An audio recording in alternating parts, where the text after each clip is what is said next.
जय जगन्नाथ। नमस्कार दर्शकों, आज हम आपको कुछ महापुरुषों के युग का बदलावों के साथ मनुष्य के विवेक को शुद्ध करने के लिए कुछ संदेशों और कुछ भविष्यवाणियों से अवगत कराएंगे। और हम महापुरुषों द्वारा लिखे गए वाणी को विवेकी, बुद्धिमान लोगों के पास हम पेश करते हुए वीडियो के माध्यम से एक संदेश दे रहे हैं।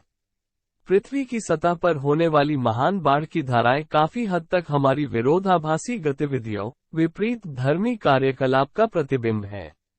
मनुष्य के जीवन में भौतिक उन्नति और इंद्रिय सुखभोग आध्यात्मिक उन्नति से कम होना चाहिए, लेकिन इसके अत्यधिक पतन के कारण वसुंधरा के ऊपर अन्य जीवों के विनाश और धर्म की हानि के कारण पृथ्वी की सतह पर लगातार जलप्रलय हो रहा है। अब से धर्म की अवधारणा के लिए काम करना जारी रखने के लिए दैवीय ज्ञान, भागवत ज्ञान, आत्मज्ञान प्राप्त करना चाहिए।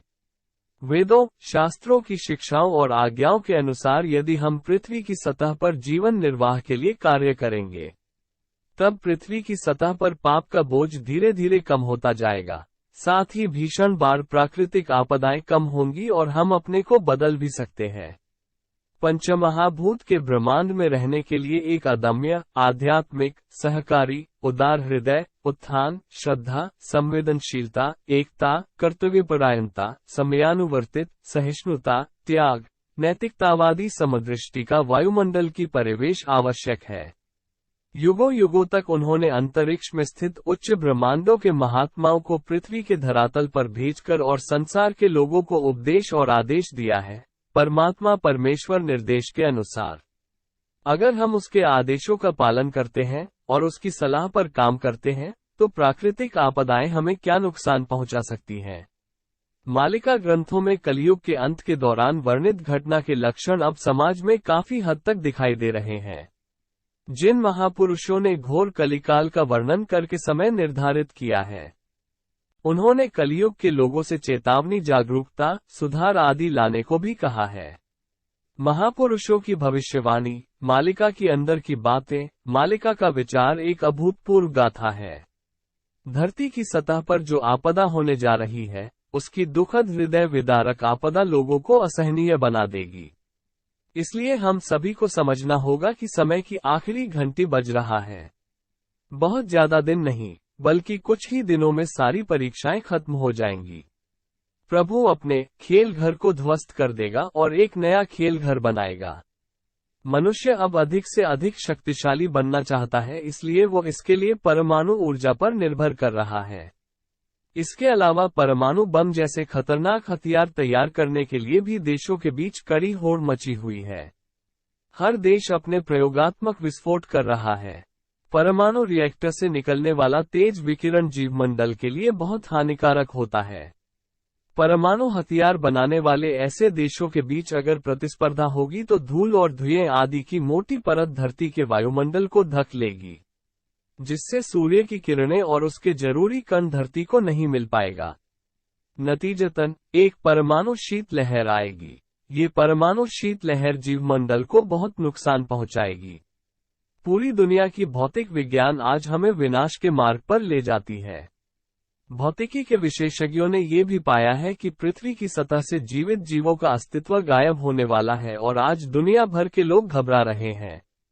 दुनिया के सभी लोग अब यह महसूस कर पा रहे हैं कि इस धरती पर प्राकृतिक आपदाएं हो रही हैं।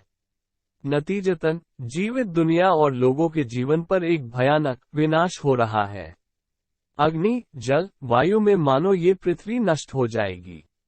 बाढ़, सुपर साइक्लोन, सुनामी, चिलचिलाती धूप, अत्यधिक ठंड, भारी बारिश, समुद्र बेसिन में बार बार तूफान, कम दबाव की अंगूठी का बनना और समुद्र तटों को पार करने के प्रयासों के साथ साथ प्रयासों से नई अज्ञात बीमारियों के संक्रमण की भेंट चढ़ कर मानव जात नष्ट हो रही है। महाविनाश होगा, अनगिनत लोग मरेंगे। ऐसी मालिका पुस्तकों में कलयुग में घटित होने के विभिन्न लक्षणों और घटनाओं का वर्णन मिलता है।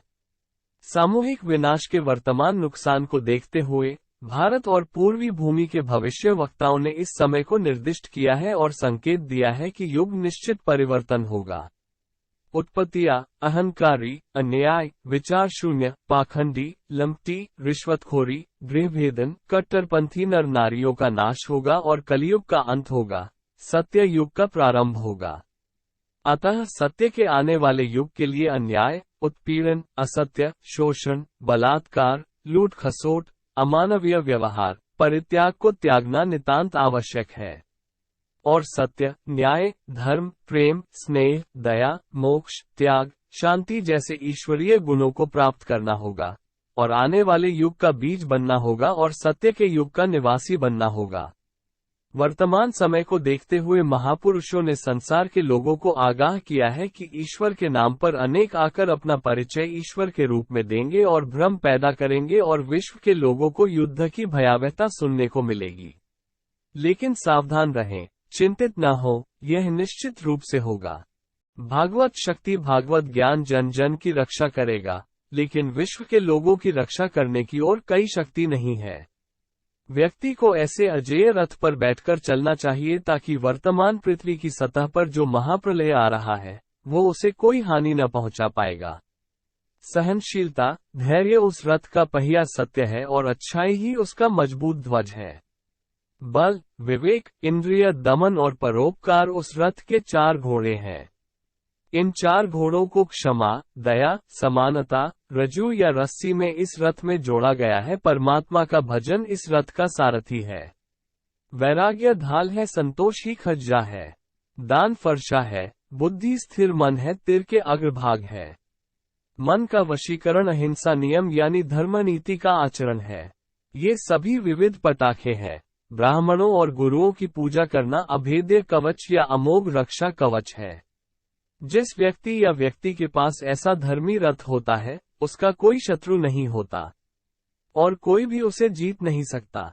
ज्ञान के मार्ग में यदि मनुष्य ये समझ जाता कि मैं शरीर नहीं, मन नहीं, केवल शुद्ध आत्मा हूँ, तो भ्रम दूर हो जाता। यही मोक्ष या मुक्ति है।